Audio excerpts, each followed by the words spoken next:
It's that time of year again. Can you believe it? I'm Dr. Barnwell with Cornerstone Pain and Wellness. If I haven't met you, great to meet you. And if I have, great to see you again. You know, with the holidays, it's amazing. It's just Thanksgiving, Christmas, and New Year's. But really, it's a season, right? We've got like 60 to 90 days with all the holidays. And within those holidays, there's all the family, there's the visiting with friends and parties, there's the incoming relatives, there's the presents and the cooking and the food and all of the fun stuff that comes along with the holiday season. But if you're one that's trying to stay healthy and you're trying to raise healthy children or a healthy family, then you got to be careful, how you treat this season, because it's not just 1 or 2 days. If it were, that's okay. But it's like a quarter of the year where we're in and out of these, cookie making celebrations and gingerbread houses and, hot chocolates and, we got the peppermint mocha lattes and, you got the fall drinks and all this all along the way and all the different ways that we're eating this junk. It can easily add up. And, most people, they think that, that in their mind, they kind of live on physical credit here, where they say, I'll just go ahead and eat this stuff now because it feels good and it's just the time of year and, well, it's a party, right? So it's a special occasion. However, come January, they have these great goals to lose all of this weight, but the research shows that you don't. Most of the time, you're bigger year after year after year if you keep living the same way, which makes sense, right? You keep having bad habits, you're going to end up with a bad situation. So, I'm going to give you some tips that are going to help to reverse that. First thing we're talking about is the carbohydrates, sugar. Second thing is we're going to talk about the fats and the proteins, and then combined in that, we're going to talk about the toxins. This is not going to be very long, but it's important that you know this and that you apply it. So the first thing is that sugar is toxic. You don't want to be eating the processed sugar. If you eat an apple, whatever. But if you're eating a lot of this processed sugar that's going into the cakes and the cookies and all of this kind of stuff, especially on a regular basis, the sodas, the Sprite, the Coke, the Dr. Pepper, we're from Texas, come on. Not good for you. Sugar damages your heart. It increases the inflammation in the arteries, which is going to increase in the plaquing of the heart. It's not good. You know that during the holiday season, there's more heart attacks than any other time of the year. Is it because of sugar? We don't really know. Could be from the stress, could be from the sugar, could be for the combination of both things, the travel, people being combined together, and illnesses going around, but it definitely doesn't help. Specifically, sugar promotes belly fat. None of us want that, okay? Sugar is linked to cancer production. In fact, to get a cancer test called a PET scan, you take some sugar and they do the scan to see where are the most metabolically active places, which is going to be the cancer, and that's how they tell. So maybe there's a link there. Specifically fructose, like high fructose corn syrup, which is found in a lot of boxed foods and processed foods, is highly toxic to your liver. Your liver makes over 400 hormones.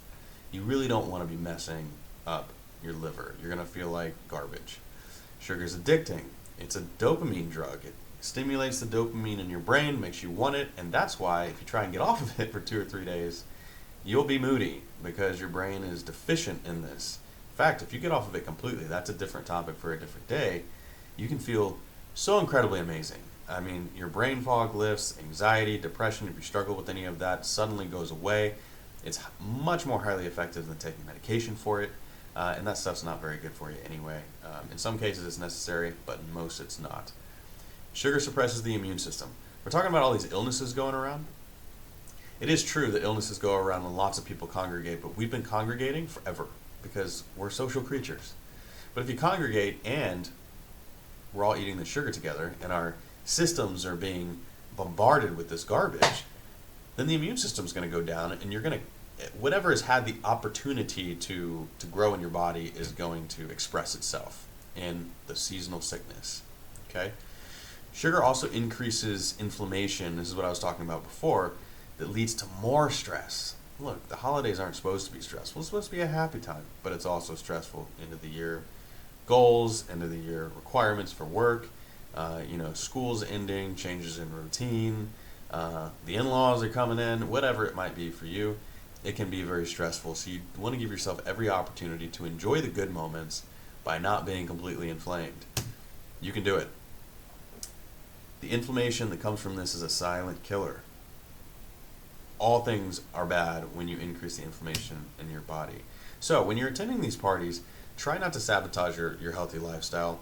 Eat something healthy before you go, even if it's small. What I used to do when I would go to my grandma's house, because she always made the best coconut cream pies. Oh my gosh. I don't know if you guys are into that, but I am. And I could eat literally the entire pie. I'm not joking. If she made two, I could probably eat both. So what I would do is I would take an apple, like a Granny Smith, eat that, fill myself up, drink a whole bunch of water, and go.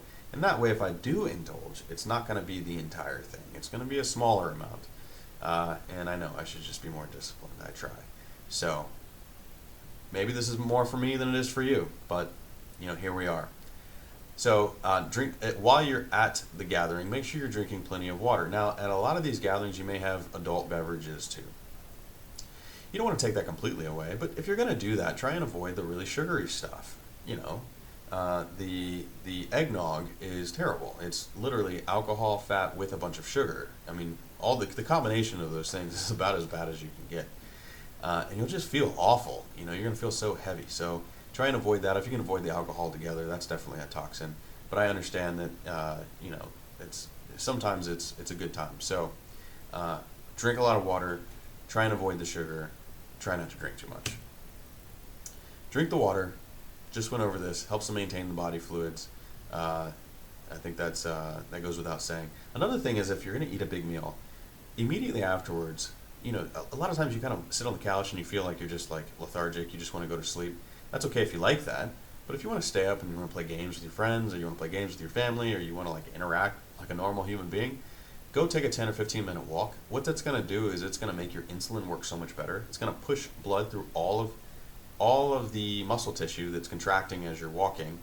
It's going to get your heart rate up. It's going to help you to breathe better, which is going to help you process the sugar better and help you be more alert and active when you go back and you're ready to socialize again. And it's good to get a break.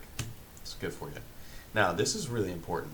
When you're looking at preparing food, now if you're at a gathering, it's not, you're not going to be able to tell what's in the food. But when you're making your own food or you're at home with your kids, you really need to pay attention to this because it is important. You look at this label here, it says trans fats is 0. That's a lie. It's only 0 because they have different levels of serving sizes that they have to report on. So if the serving size falls below a certain amount, they can call it 0. However, clearly in the ingredients, you can see that it says partially hydrogenated vegetable oils and hydrogenated oils. These are trans fats. These directly damage your heart. These directly cause you to get fat, and they give you insulin resistance. Not good. You want to stay away from this stuff as much as possible. Don't give this a pass. And it's in a lot of things. One thing that I did not know that it was in that I realized not too long ago is peanut butter. Love peanut butter. My daughter loves peanut butter. My whole family loves peanut butter. However, generic peanut butter is essentially peanuts, sugar, and hydrogenated oils. It makes it last forever, so I guess if we're in the apocalypse, you can have it. But what you want to look for is just peanuts, crushed peanuts, or crushed, almonds if you're doing almond butter, or whatever butter you're going to do. Make sure it's just the actual seed or nut that you want, not this other garbage. Don't pay for that. Don't put that in your body. It's killing you. Don't do it. So, and on this topic of saturated fats, we've always been told that you need your healthy dose of grains, and you want to avoid the saturated fats. This could not be further from the truth. This is just bunk science. In fact, the Journal of American College of Cardiologists did a huge meta-analysis where they took as many several studies, which is right here, and they wanted to determine, is saturated fat actually correlated with the things that they say it's correlated with, like heart disease and cancer? And the answer is it is not. It is not any more correlated than seed oils or any other kind of fat for cancer and heart disease. In fact, from good sources, saturated fats is extremely healthy for you. You need it. All of your hormones, things like testosterone and estrogen, need to be carried with cholesterol. 20% of your brain is cholesterol. Your body, your liver creates cholesterol. Your body has a use for HDL and LDL that are both positive in your body, and you have to have them. Not only that, but saturated fats have things, specifically fat-soluble vitamins in them, like A, D, E, and K, which is going to help with your eyesight, with your immune system, with your skin and your nails, and with your digestion. All of that is very, very necessary. So you could be missing out on that if you're trying to avoid the saturated fat because you think that it's bad for you. It's not. It's definitely good for you. So enjoy the steak. You're going to want to enjoy the steak. Even the fattier steaks have things like collagen in them, which are going to help your joints, and they'll make you feel full faster. It's a healthy source of energy. And what you want to avoid is the potato and the french fries and the bread and all of these things that are short-lived and have very little nutrients in them whatsoever. Eat the good, healthy stuff. And isn't the body amazing, just in general? I mean, the fact that we can like throw all of this stuff at it and it's just resilient for decades is just absolutely incredible. And you don't have to think about it at all. So, I mean, just the fact that you can listen to this and it hits the nerve in your ear and travels at 300 miles an hour to your brain is incredible. So speaking of which, you want to make sure that the lifeline between your brain and the rest of your body is as clear as possible. You may not realize this, but the nerves that come from the spine, they go to every single cell, tissue, and organ in your body. So specifically up here, like for example the C1, I call this the headache maker. If this is out of alignment, it's going to cause things like headaches, oftentimes migraines, oftentimes changes in blood pressure. Strange, I know, but it's true. Also with children, ear infections, a lot of times it's a problem up here. Get them checked out by the pediatrician, get them checked out by the chiropractor, see if we can help avoid to have the tubes or have the antibiotics. If not, then go the conventional route. Colic down in the lumbar region at the bottom here can be completely taken care of in a lot of cases. So you can take a look here. This is a really cool chart where this lists out the different types of symptoms that can happen based on the different levels of the spine. And we see these things all the time. So whether there's symptoms or there's no symptoms, many times the symptoms is the last thing to show up and it's the first thing to go. So there could be a problem before there's actually symptoms. So you definitely want to get that checked by someone who's actually going to be doing an exam, someone who's actually going to be looking at potentially x-rays if needed, that's going to be looking at the curvatures in the spine so that you're not facing degeneration, and that you get it corrected as soon as possible. You'll see here, this is a patient that came in and life got in the way. This is the left side. Okay, left picture, not the right one. That's a cadaver, not a patient. So on the left side, this is a patient that came in, and between C and 4, you can C4 and C5, and C5 and C6, specifically C5 and C6, it's labeled there. This is in the neck. There is very little space when she came in. She has some space, but it's very little, and you can see that on the front of that is starting to get long. This is a bone spur that's starting to form. This is a form of arthritis. Life got in the way. Decided not to do anything about it as it goes, right? Things are more important than our health sometimes. Not really, but you know, life gets in the way. This person came back 4 years later with severe symptoms, and it's because we never got a chance to correct the problem. So if you look here between C5 and C6, there is significant damage now. The bone spur is worse, and if you look at the back where the spacing is, there's even less space that's there. So now there was something that was much more correctable that's much harder to correct now. So when's the best time to be healthy? Yesterday. The second best time is today. So don't wait. Make sure that you are taking care of yourself.